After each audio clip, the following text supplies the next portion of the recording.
खिया दना। राउर भंगिया बघेर पिस घोला दे। राउर भंगिया बघेर पिस घोला दे। राउर भंगिया बघेर पिस घोला दे।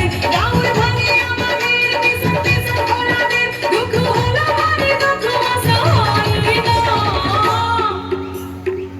ए गणेश के पापा, ए गणेश के पापा, हमसे भांग पिसाई ना।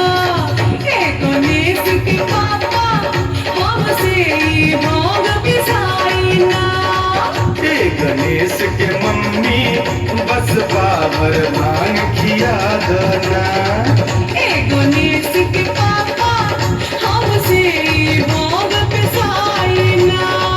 ए गणेश के मम्मी बस बाबर भांग खिया दना। क्या बात है, एक बार जोरदार तालियां।